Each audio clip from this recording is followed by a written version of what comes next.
Les saludamos, oyentes de Radio Sefarad, desde el informativo que comentará Jorge. ¿Qué hay? ¿Qué tal, Alejandro? Y hoy con una sorpresa al final. Comenzamos ahora con los titulares. Trump redobla su apuesta y sugiere que los habitantes de Gaza están mejor en un lugar que no esté asociado con la violencia. Netanyahu pretende reunirse con Trump en la Casa Blanca la próxima semana en la primera visita de un líder extranjero. Contratistas de seguridad comprueban si hay armas en los vehículos que regresan al norte de Gaza. El ministro de Relaciones Exteriores de Irán dice que Israel y Estados Unidos estarían realmente locos si atacaran instalaciones nucleares iraníes. Y como adelantaba Jorge, tenemos una sorpresa, y es que la columna en exclusiva para Radio Sefarad de la comentarista Sisi Emperatriz, en esta ocasión titulada El genocidio que no fue, se acerca a este informativo. Lo daremos al final de estas noticias.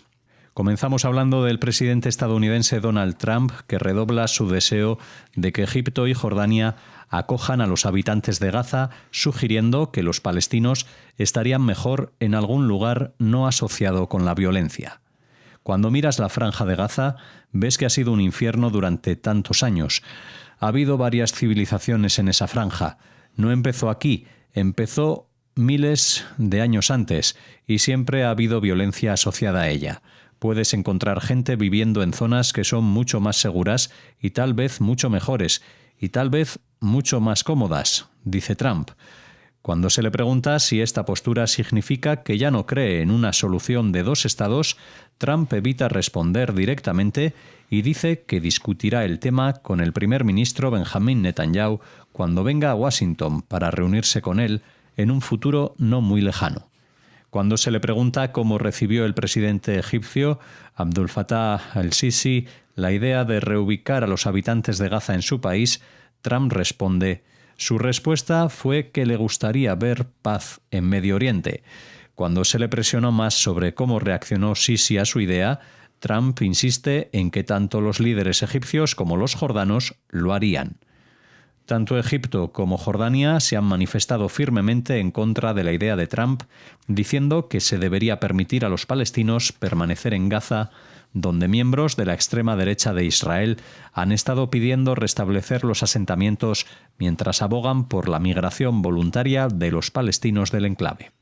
El presidente de la Autoridad Palestina, Mahmoud Abbas, condenó el domingo cualquier proyecto para reubicar a la población de Gaza fuera del enclave, sumándose a un coro de rechazo a la propuesta en todo el mundo árabe. En medio de la frágil tregua, que puso fin a más de 15 meses de guerra provocada por la masacre del 7 de octubre de 2023 perpetrada por Hamás en el sur de Israel, los grupos terroristas palestinos en Gaza también reaccionaron desafiantemente a la idea de Trump para el enclave costero.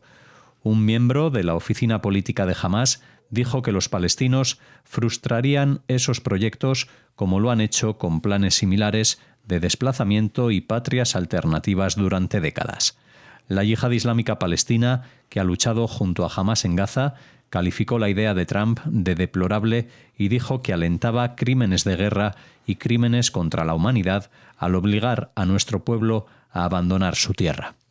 Bueno, evidentemente esto es una propuesta muy arriesgada y sorprendente, ¿no? Es decir, si esto lo dice alguien de Israel o siquiera de Israel, un judío, pues ya se lo hubieran tirado a la yugular.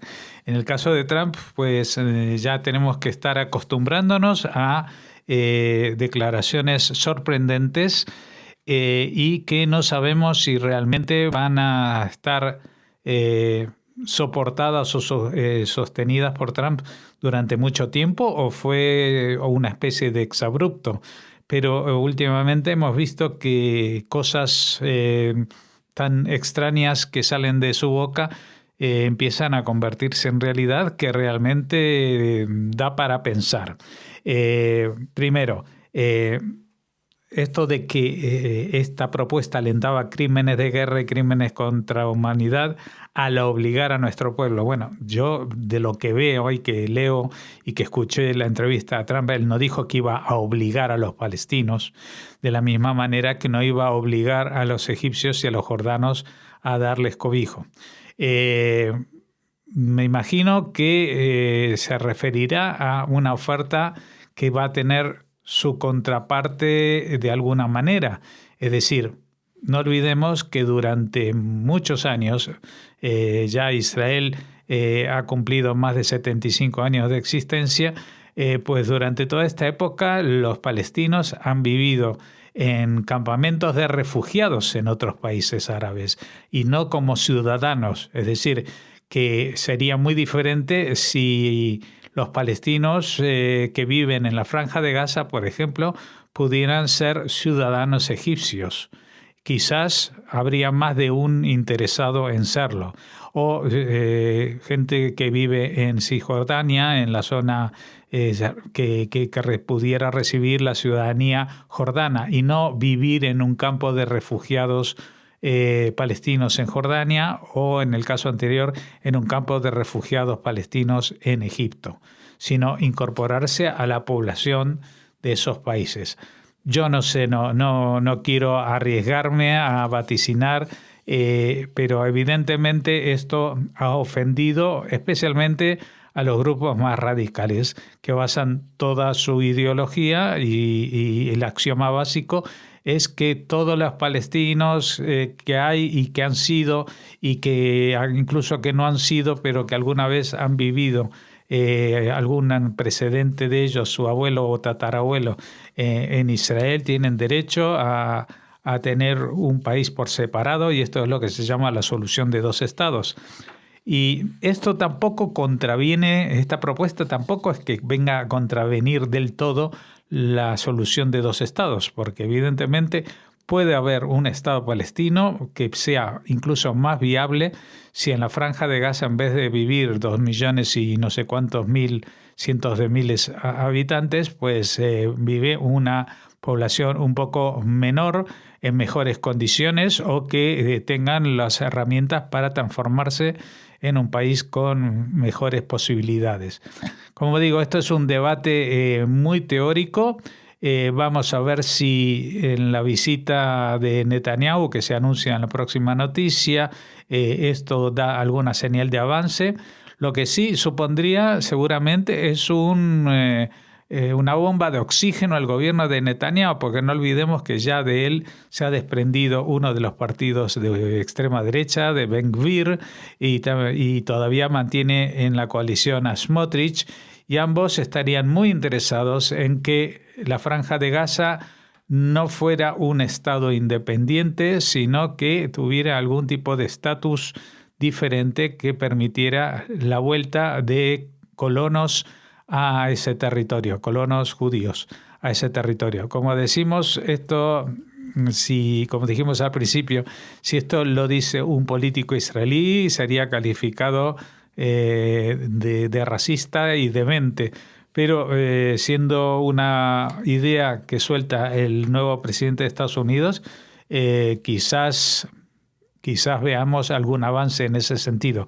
Tendremos que esperar y ver si se pasa de alguna idea de Trump a alguna realidad. De todas maneras, recordemos que cuando en el año 20 pues estaba él al frente de Estados Unidos, también propuso una especie de congreso internacional para donar muchísimo dinero a los palestinos para que mejoraran su nivel de vida, pero abandonaran el terrorismo. No sé, me imagino que hay algunas ideas que no llegan a ningún puerto y otras que al principio de todo suenan totalmente utópicas y luego se van demostrando que al menos en parte pueden ser realidad. La oficina del primer ministro israelí Benjamín Netanyahu está planeando el primer viaje a Washington la próxima semana para reunirse con el presidente estadounidense Donald Trump. El viaje no se ha concretado y dependerá de la salud de Netanyahu, quien se recupera de una cirugía de próstata, pero el plan es que salga el domingo y regrese el miércoles. Si viaja, Netanyahu será el primer líder extranjero en reunirse con Trump en su segundo mandato, un gesto del presidente republicano hacia el líder israelí a cambio de que éste acceda a la presión para alcanzar un acuerdo de alto el fuego y liberación de rehenes en Gaza. El abogado de Netanyahu solicitó que se le permita a su cliente testificar solo una vez, en lugar de 3, esta semana en su juicio por corrupción, debido a lo que dijo fueron complicaciones médicas tras la reciente cirugía de extirpación de próstata del primer ministro. La solicitud fue denegada. Los funcionarios estadounidenses que confirmaron que Netanyahu espera reunirse con Trump en Washington la próxima semana dijeron que los detalles podrían arreglarse cuando el enviado especial de Trump para Medio Oriente, Steve Witkoff, viaje a Israel este miércoles para mantener conversaciones. Mientras los funcionarios israelíes planeaban el viaje de Netanyahu a Washington, Yehiel Leiter comenzó el lunes su primer día como embajador de Israel en Estados Unidos, reemplazando a Michael Herzog, quien concluyó su mandato el viernes después de 3 años.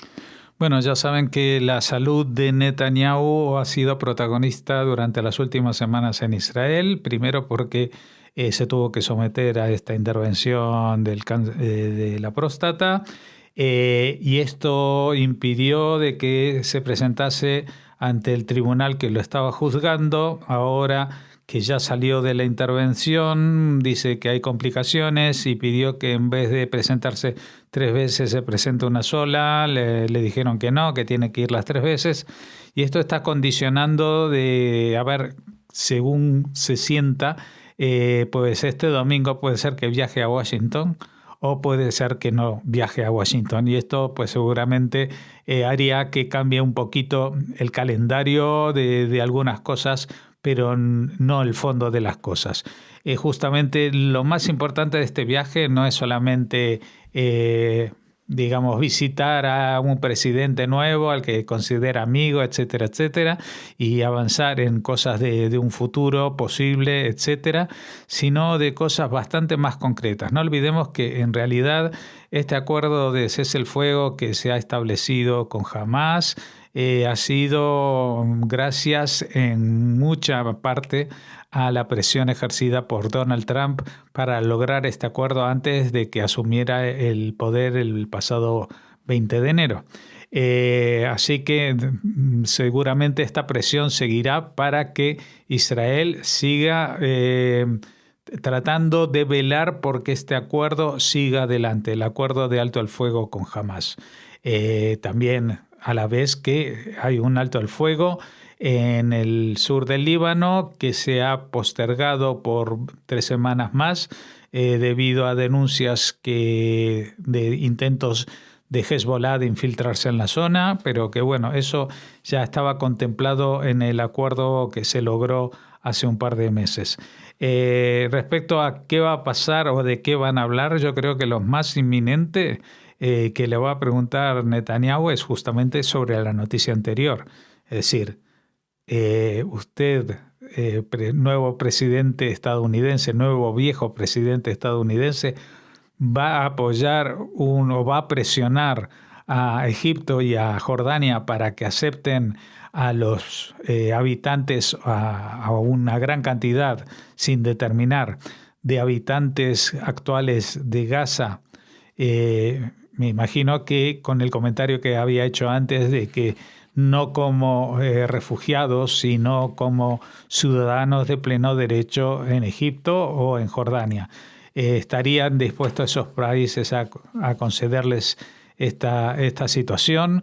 ¿Cuál sería la reacción, por ejemplo, de la autoridad palestina de Cisjordania? Ya sabemos que ellos están en contra, pero no tan en contra como estarán Hamás y la yihad islámica, que evidentemente de esta manera desmontan el mito de que todo Israel pertenece a los palestinos y que son una sola patria y un solo pueblo. El tema de la identidad de los palestinos como pueblo, si estos en cantidades importantes renuncian, digamos, a esa identidad para pasar a ser egipcios, aunque de origen palestino, o jordanos de origen palestino, y esta misma fórmula podría aplicarse también en el futuro a refugiados que están en países como Líbano o en Siria, que ya sería hora de que fueran integrados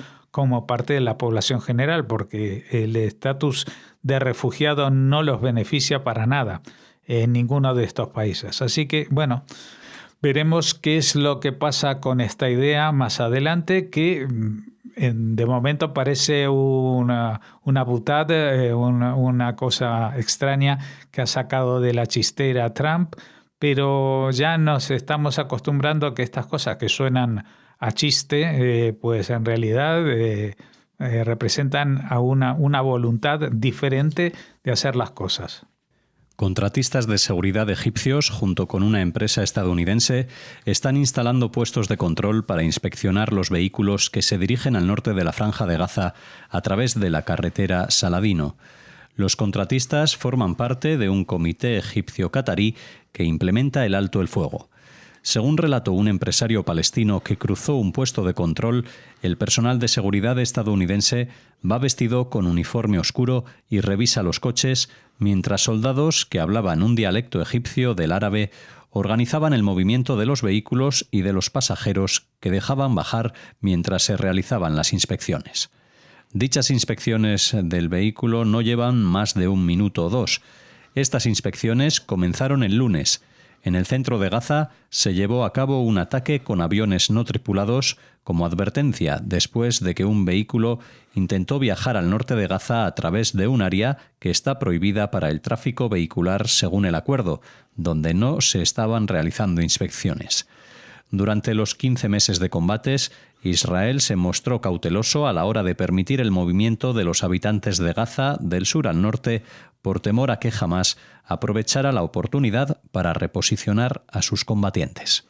Bueno, ya saben, hemos visto imágenes estos días de cómo miles de personas que estaban desplazadas desde sus hogares, desde que estaban en el norte de la Franja de Gaza, intentaban volver a sus hogares, que en la mayoría de los casos, o al menos en una gran parte de los casos, pues serán casas y edificios que no están en pie o que están en condiciones de semi derruidos, ¿no? Bueno, esto genera todo un tráfico muy denso de personas que puede propiciar la entrada de armamento nuevamente al norte de la Franja de Gaza.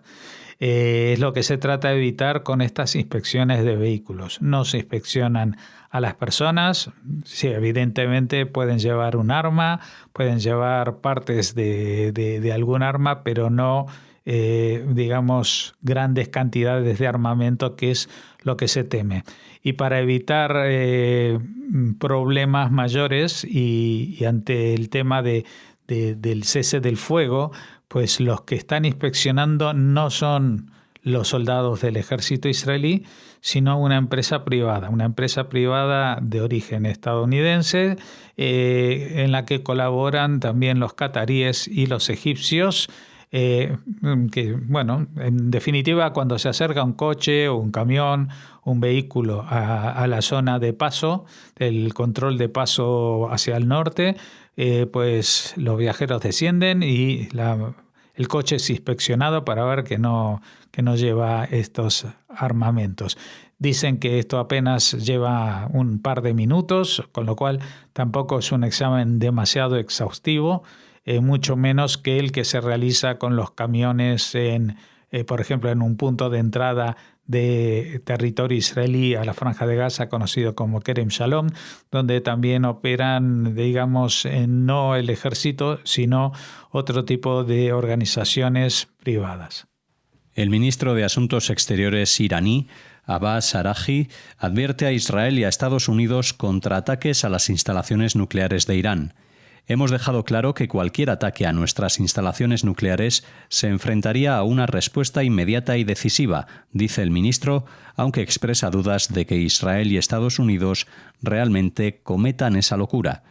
Trump ha señalado que espera abordar el programa nuclear de Teherán por medios diplomáticos en lugar de militares diciendo que sería realmente bueno resolver las cosas sin la fuerza militar.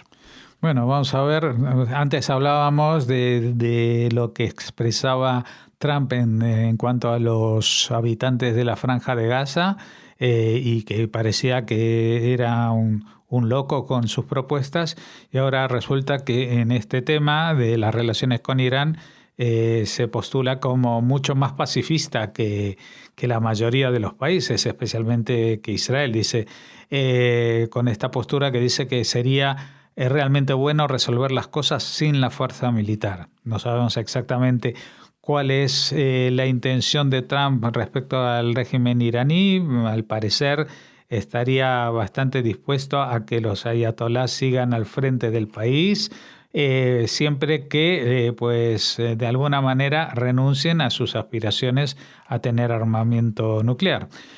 Ahora, también es un poco revelador el hecho de que el ministro de Asuntos Exteriores iraní se considere en posición de aclarar que si se atacan las instalaciones nucleares se enfrentaría a una respuesta inmediata y decisiva. Es decir, que como que eso no se toca. Vamos a ver, si el programa nuclear iraní no tiene fines militares, me imagino que no sería tan tajante la respuesta del ministro de Asuntos Exteriores. Y el segundo pensamiento que se nos despierta es que ya en 2 ocasiones Israel bombardeó el territorio iraní, y respecto a la segunda ola de ataques aéreos, pues hubo muchos informantes que dijeron que es muy posible que haya deteriorado la capacidad de desarrollo de armas nucleares de Irán, con lo cual pues esta no sería una primera ocasión en la cual Israel atacara instalaciones nucleares, pero al parecer el presidente Trump cree que hay una vía más diplomática para resolver el conflicto. Y acabado este punto, pues vamos a ir al punto que anunciábamos al leer las cabeceras de las noticias, de que tenemos una sorpresa. Hoy nos engalanamos con una breve columna sonora de Sisi Emperatriz, esta comentarista que está triunfando en las redes sociales, que no habla de una noticia de hoy, pero sí de algo que está sonando y resonando mucho desde el principio de la guerra. La columna se titula El genocidio que no fue. Soy Sisi Emperatriz, desde el país de los judíos. Mucho premio Nobel, pero somos los peores genocidas del mundo. Desde hace 15 meses nos vienen acusando, entre otras cosas, de estar cometiendo un genocidio en Gaza. A mí me parece que hay una perversidad psicológica importante en acusarnos de algo que nosotros hemos padecido. Me parece que de algún modo es una burla a nuestra historia y a nuestro dolor. Cuando tengo que debatir con personas que nos acusan de cometer un genocidio, básicamente lo que les digo es que el genocidio está tipificado. Una guerra no es un genocidio, y que haya un montón de civiles muertos no es un genocidio, es una guerra. Lo que ocurrió a partir del 7 de octubre es una guerra. Una de las cosas que les digo es que tiene que haber intencionalidad de acabar con un grupo étnico, como ocurrió con la Alemania nazi en los campos de concentración. No solo no hay ninguna intencionalidad de Israel, porque para cometer un genocidio hay que querer y poder. Israel puede, pero no quiere.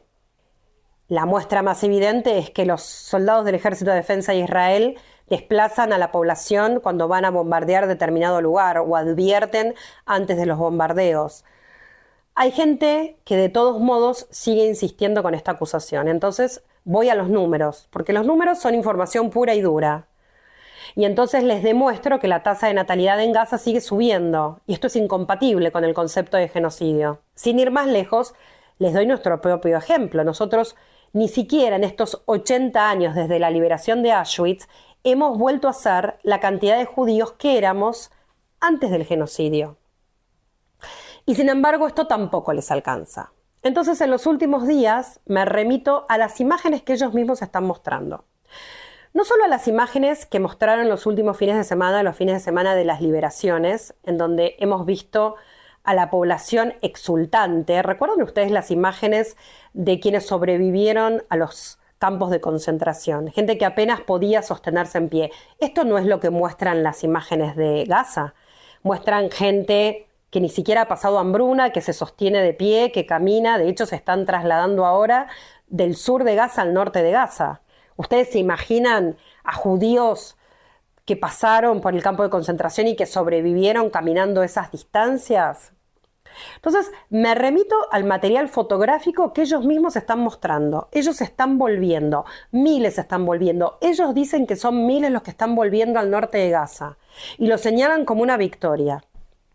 Entonces, tampoco puede haber un genocidio cuando hay miles que están volviendo, caminando, se sostienen en pie y festejan lo que están haciendo. Todas estas cuestiones son incompatibles con el término genocidio. Yo entiendo que asumir que Israel no está cometiendo un genocidio implica que cambien el relato y que cedan en su fanatismo. Sin embargo, sigo diciendo, porque realmente lo sostengo, que si bien al fanático, al antisemita, nunca lo vamos a convencer, hay un montón de personas que no tienen la información suficiente. Y por eso yo insisto en este tipo de información que me parece que a las personas que no están informadas las hace cambiar de parecer. Pues con el genocidio que no fue de Sisi Emperatriz cerramos el informativo de hoy. Nos despedimos de todos ustedes y les esperamos aquí en Radio Sefarad.